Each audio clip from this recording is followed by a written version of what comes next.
selesai. Assalamualaikum warahmatullahi wabarakatuh. Gimana kabarnya anak sekalian? Alhamdulillah. Jadi pada kali ini kita akan belajar yakni tentang sesi berhusnuzon, ya, tentang berhusnuzon kepada Allah Subhanahu wa taala. Kalau ada bukunya bisa kalian buka pada bab 7 ya. Bab 7 silakan kalian buka tentang berhusnuzon kepada Allah Subhanahu wa taala atau tentang pembelajaran meraih kedekatan dengan Allah Subhanahu wa taala. Nah, ini bukan bab 7 maaf ya, tapi bab 6 tentang meniti hidup dengan kemuliaan. Meniti hidup dengan kemuliaan, menganalisis surat Al-Hujurat ayat 12. Ya, menganalisis surat Al-Hujurat ayat 12, kemudian menganalisis surat Al-Hujurat ayat 10. Hidup mulia dengan mujahadah anak, mengendalikan diri. Mengendalikan diri, tahu? Menahan keinginan yang buruk, ya, karena sifatnya nafsu itu selalu menyuruh kepada keburukan. Sifatnya nafsu selalu menyuruh kepada keburukan.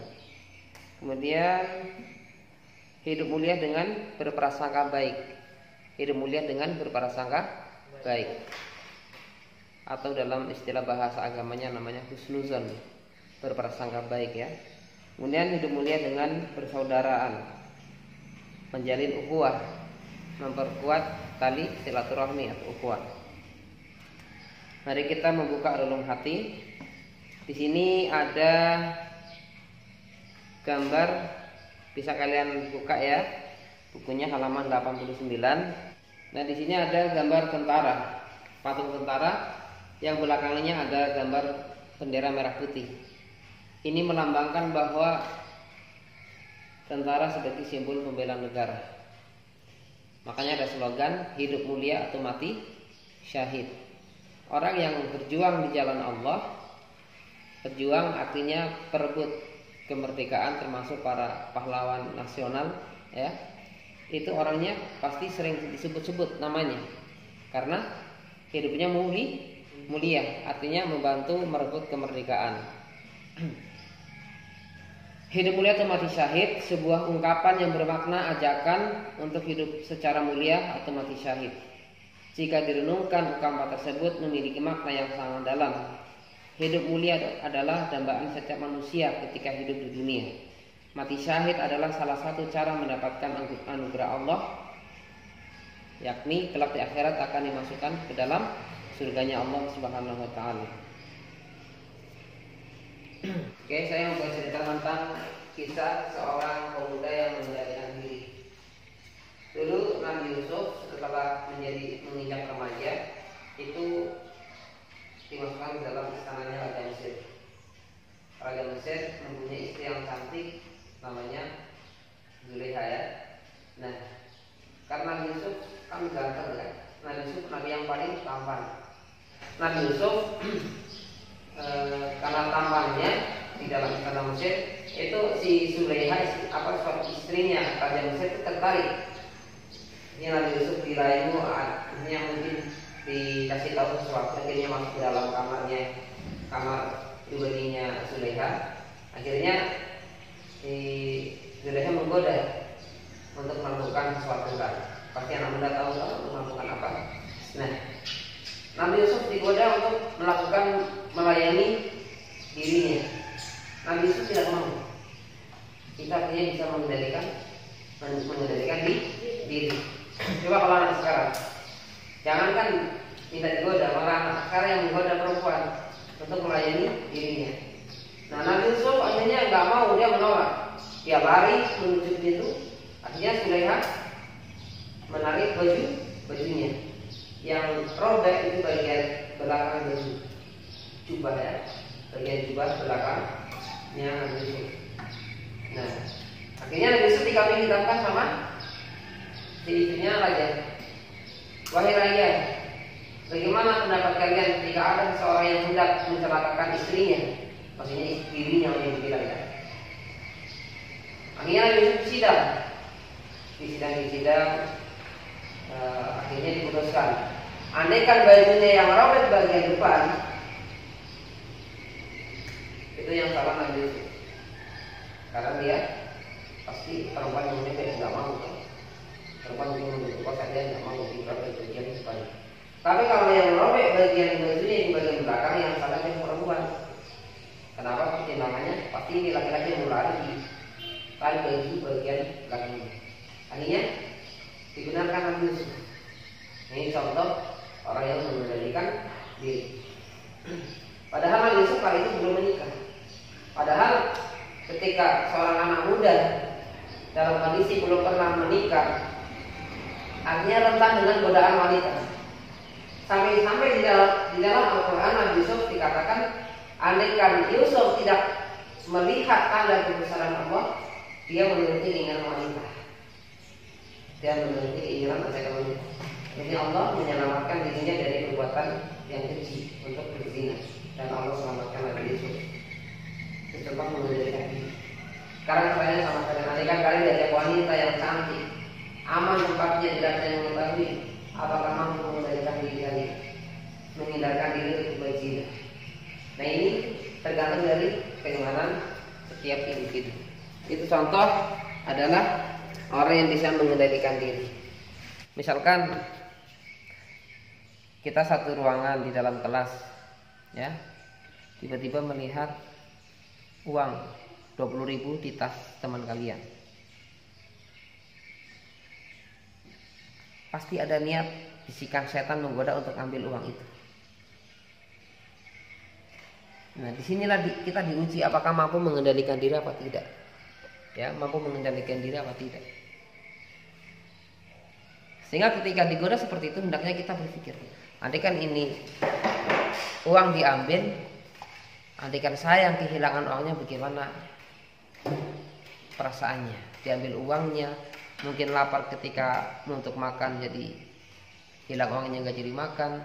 Nah, kita ketika mau ambil sesuatu milik orang lain, pertimbangkan andaikan kita yang menjadi objek orang yang kehilangan itu bagaimana perasaannya. Nah, di situ kita kuat untuk menghadang godaan setan. Inginnya enggak jadi mengambil barang milik orang lain.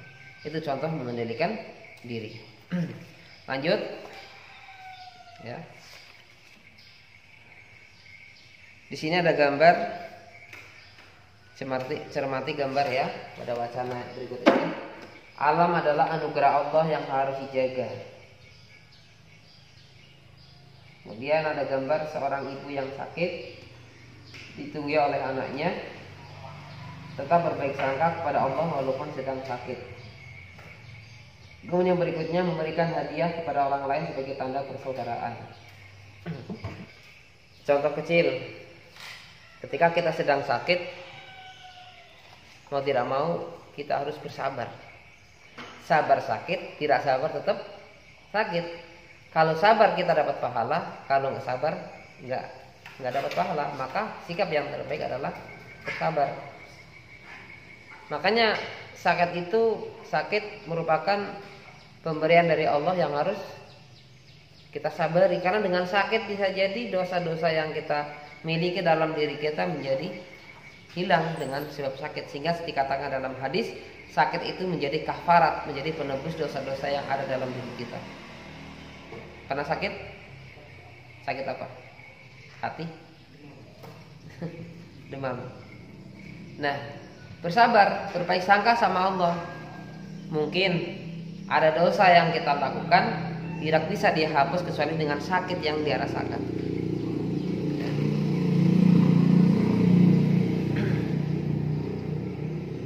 Berbaik sangka, husnuzon. Kalau lawan katanya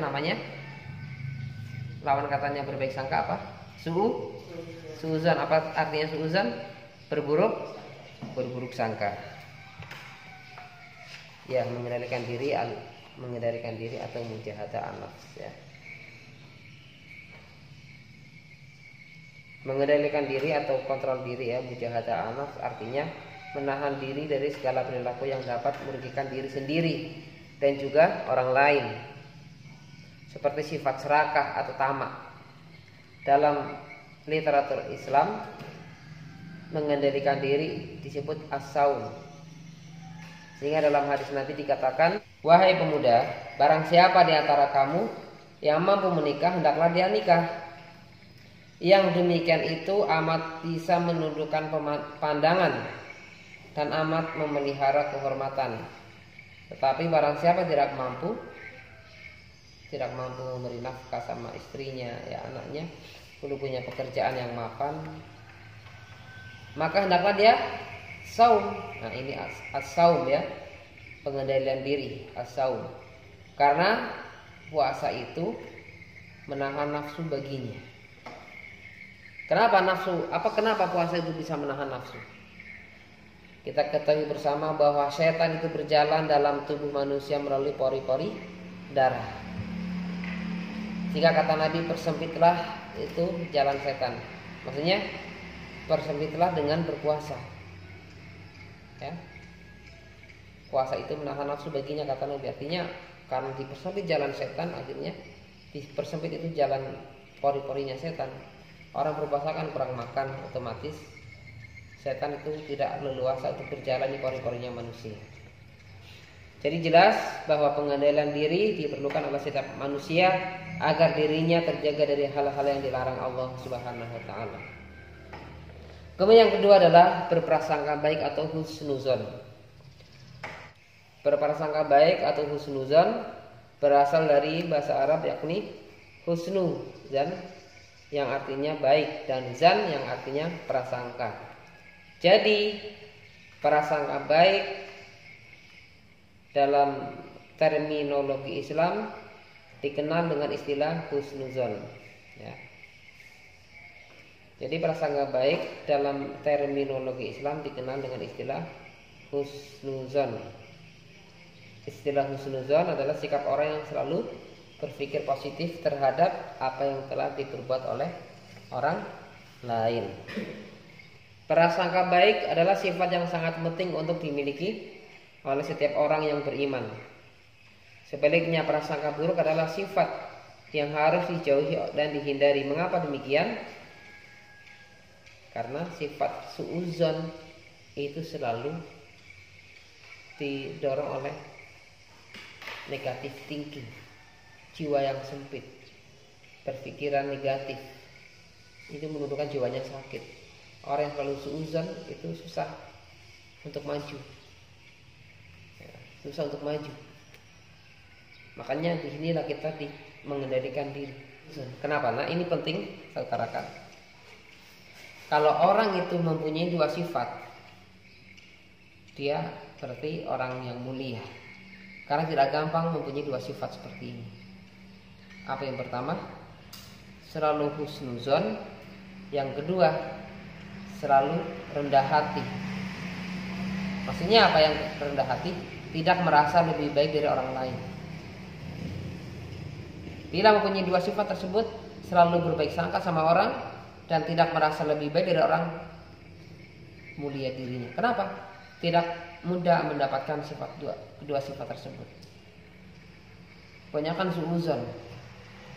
Kebanyakan setelah beribadah atau mempunyai prestasi dia merasa saya lebih baik dari dia. Padahal kata-kata saya lebih baik dari dia itu warisannya sifatnya iblis. Dulu ketika iblis suruh sujud sama Adam, apa katakan iblis? Ya Tuhan, saya lebih baik dari dia, saya diciptakan dari api, sedangkan dia diciptakan dari tanah. Nah itu sifat merasa lebih baik dari orang lain, itu sifat warisannya iblis, takabur atau sombong. Lalu yang ketiga adalah persaudaraan atau ukhuwah. Nah, memang bukan satu nasab, bukan satu keluarga dalam nasab, tapi kita ini satu keluarga besar dalam akidah. Siapa Tuhan kalian? Pasti Allah. Siapa Nabi kalian? Pasti Muhammad. Siapa kitab kalian? Al-Quran sebagai penuntun. Kiblat kita kemana? Sama, ke Ka'bah. Nah, ini satu ukhuwah, ya, satu akidah. Nah, sehingga persaudaraan dalam Islam itu persaudaraan yang lebih kuat daripada persaudaraan nasab. Bagaimana Nabi mempersaudarakan antara kaum Muhajirin dengan Ansor, ya disatukan, karena kita ini persaudaraannya lebih kuat. Bahkan kadang persaudaraan nasab itu jarang mengingatkan tentang hal-hal akhirat. Biasanya dibicarakan masalah dunia, kekayaan, rumah dan sebagainya. Tapi kalau persaudaraan sama muslim, kita dinasihati. Kita ini perlu nasihat. Ya. Ibaratnya HP kalau nggak dicas itu akan lowbat. Kita ini kalau jauh dari ulama, kalau jauh dari yang memberikan nasihat, kita lama-kelamaan itu akan pupus keimanan kita. Akan rapuh keimanan kita sehingga gampang berbuat maksiat, gampang berbuat dosa. Remaja sekarang ini, anak-anakku sekalian, remaja sekarang ini sudah masuki yang namanya area berbahaya. Jauh dari ulama, jauh dari ilmu, jauh dari agama, yang dekat dengan HP, yang dekat dengan game.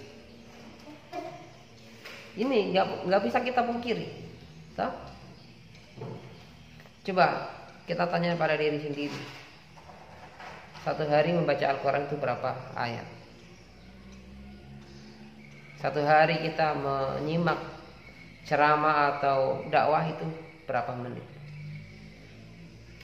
Rata-rata sekarang remaja yang bukan dari kalangan pesantren, mungkin kalau yang dari pesantren wajar karena mereka ada bimbingan, ada gurunya di pesantren, di yayasan tersebut. Tapi kalau yang tidak, susah.